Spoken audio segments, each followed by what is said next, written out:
Chair शिक्षण या आपल्या यूट्यूब चॅनलमध्ये आपणा सर्वांचं पुनश्च एकदा सहर्ष स्वागत। राज्य सरकारी कर्मचारी, निमसरकारी कर्मचारी, शिक्षक, शिक्षकेतर कर्मचाऱ्यांच्या ऑक्टोबर पगार संदर्भात आता एवढीची मोठी बातमी समोर आलेली आहे।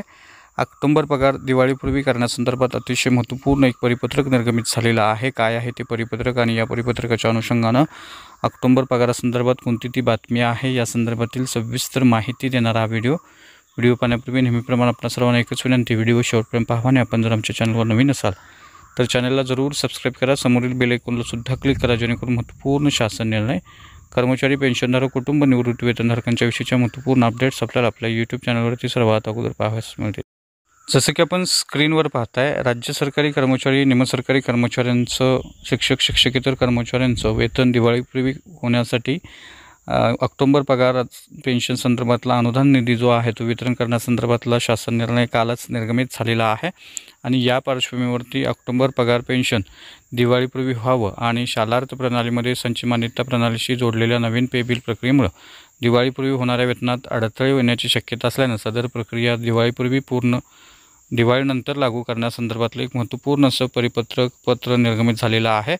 या अनुषंगानं शालेय शिक्षण विभागामार्फत शालार्थ प्रणालीमध्ये पे बिल पुढे पाठवण्यासाठी संच मान्यता प्रणालीशी जोडलेली नवीन प्रक्रिया अलीकडेच लागू करण्यात आलेली आहे आणि या प्रक्रियेमुळे पे बिल पुढील स्तरावर DDO लेवल 2 पाठवताना प्रणाली आपोआप संच मान्यतामधील मंजूर पदे आणि पे बिलमधील कर्मचाऱ्यांची संख्या तपासत आहे। जर पदांची संख्या न जुळल्यास बिल थांबते व संबंधित कार्यालयाकडे विशेष मंजुरीसाठी पाठवावे लागते। त्यामुळे विविध शाळांचं पे बिल अडकलेलं असून शिक्षक, शिक्षकेतर कर्मचाऱ्यांच्या दिवाळीपूर्वीच्या वेतनात विलंब होण्याची शक्यता निर्माण झालेली आहे आणि त्या पार्श्वभूमीवर खालील मागण्या विचारात घेऊन आवश्यक कार्यवाही करणं गरजेचं आहे। सध्याची प्रक्रिया तातडीनं स्थगित करावी, जेणेकरून वेतन निर्मितीची प्रक्रिया सुरळीतपणे पार पडेल।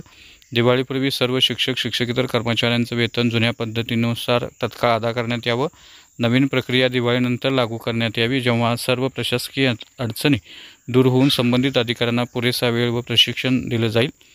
यामुळे शालार्थ प्रणालीमध्ये संच मान्यता प्रणालीशी जोडलेल्या नवीन पे बिल प्रक्रियेमुळे दिवाळीपूर्वी होणाऱ्या वेतनात अडथळे येण्याची शक्यता असल्यानं सदर प्रक्रिया दिवाळीनंतर लागू करण्यात यावी, या संदर्भातलं महत्त्वपूर्ण परिपत्रक आहे आणि हे परिपत्रक जे आहे ते शिक्षण आयुक्त, शालेय शिक्षण व क्रीडा विभाग, महाराष्ट्राचे माननीय आयुक्तांना पाठवण्यात आलेलं आहे आणि या पार्श्वभूमीवरती शिक्षक, शिक्षकेतर कर्मचारी, सरकारी कर्मचाऱ्यांचं वेतन दिवाळीपूर्वी व्हावं या संदर्भातलं हे संपूर्णपणे निवेदन असून जी सध्याची प्रक्रिया जी आहे ती प्रक्रिया तांत्रिक अडचणी याच्यामध्ये येत असल्यामुळे ही प्रक्रिया दिवाळीनंतर लागू व्हावी आणि सद्यस्थितीत जी प्रणाली सुरू आहे त्या प्रणालीनुसार दिवाळीचं वेतन जे आहे, दिवाळीपूर्वीचं वेतन जे आहे ते त्या माध्यमातून काढलं जावं, या संदर्भातलं हे महत्त्वपूर्ण असं निवेदन आहे। त्यामुळे निश्चितच राज्यातील कर्मचारी, विशेषतः शिक्षक, शिक्षकेतर कर्मचाऱ्यांचं दिवाळीपूर्वी ऑक्टोबरचं पगार जो आहे तो पगार होणार आहे। त्यामुळे निश्चितच ही महत्त्वपूर्ण